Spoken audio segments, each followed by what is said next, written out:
The Marvel comic book universe is full of all manner of amazing and powerful materials. From Spider-Man's super strong web to the semi-organic Horton cells used to make synthesoids like the Vision, there seems to be no limit to what substances can exist. So in this video, I'll be limiting the scope to a handful of the metals that can be found within the pages of Marvel Comics. Let's start with the three most well known: Vibranium, Adamantium, and Uru. Vibranium is a rare metal ore found on Earth in meteor deposits. Only a handful of significant deposits have been discovered, the first of which, Vibranium A, is found in Wakanda. This vibranium absorbs kinetic energy, making it extremely resistant to concussive force. It stores this energy inside its molecular bonds and becomes stronger as more energy is absorbed. The radiation it emits has mutated Wakandan wildlife, creating, among other things, the heart-shaped herb that gives the Black Panther their powers. Vibranium B, or antimetal, is found in the Antarctic. Unlike Wakandan vibranium, which absorbs vibrations, Antarctic vibranium emits them, which destroys molecular bonds in other metals, causing them to break down and liquefy. These vibrations can even destroy other supermetals like adamantium. Artificial vibraniums also exist. One kind, new form, mimics vibranium A, but tends to degrade into vibranium B over time. Another type, called reverbium, amplifies vibrations rather than absorbing them, releasing energy pulses when struck. Lastly, living vibranium is a strange sentient variant found in the echo chamber caves in Wakanda. It can attune to nature, allowing it to cause earthquakes and frenzying animals, and can also shapeshift, mimicking the powers of those whose form it takes. Vibranium can also be found in one variant of this next metal, Adamantium. Adamantium is a near-indestructible steel alloy, originally created by Dr. Myron McLean in an attempt to approximate the legendary Olympian metal Adamantine. It comes in many different forms. Proto-Adamantium was created accidentally by McLean, and is the original and strongest variant.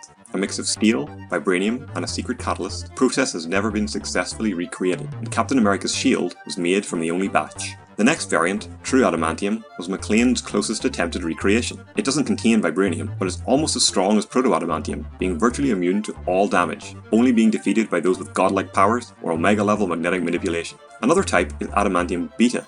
This is found in Wolverine's skeleton, and is created by Wolverine's unique healing factor, altering the structure of the true adamantium bonded to his bones. It functions the same as true adamantium, but without inhibiting bone's biological functions. Finally, a form called secondary adamantium, or adamantium steel, is a cheaper and more manageable alternative to true adamantium. Not nearly as strong as the other kinds, it can still take quite a beating without breaking, but would fail if someone with enough strength, like Thor or the Hulk, really wanted to destroy it.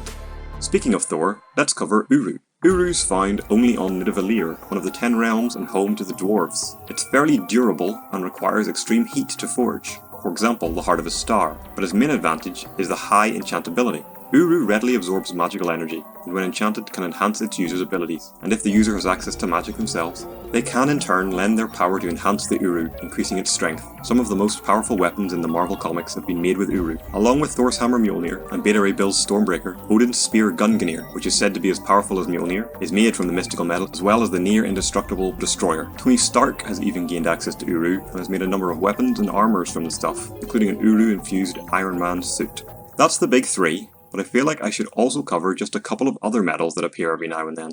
I mentioned the legendary Adamantine when discussing adamantium, and it turns out it's real in the Marvel Comics. This divine metal can be found notably in Hercules' golden mace. Forged by the Olympian Hephaestus, it's virtually indestructible, having even resisted a blow from Thor's Mjolnir without suffering any damage. Finally, Carbonadium. This tough metal is the result of the Soviet Union's attempts to create true adamantium. While not nearly as strong, it's significantly cheaper and more malleable, making it suitable for a number of uses, some of which include Omega Red and Dr. Octopus's tentacles, as well as Deadpool's katanas. The metal gives off radioactivity, which slows regenerative healing factors, so it's even been made into bullets to increase effectiveness against characters like Wolverine, who possess this ability. Like I mentioned at the start of the video, there are many more metals and materials that I could add, but I think I'll leave it there for now. Thank you for watching. This is my first longer video, so I hope you found it interesting. Please leave a like to let me know that you'd want to see more. Or drop me a comment with any topics you would enjoy seeing videos about in the future. Finally, if you really enjoyed it, consider subscribing. Take care.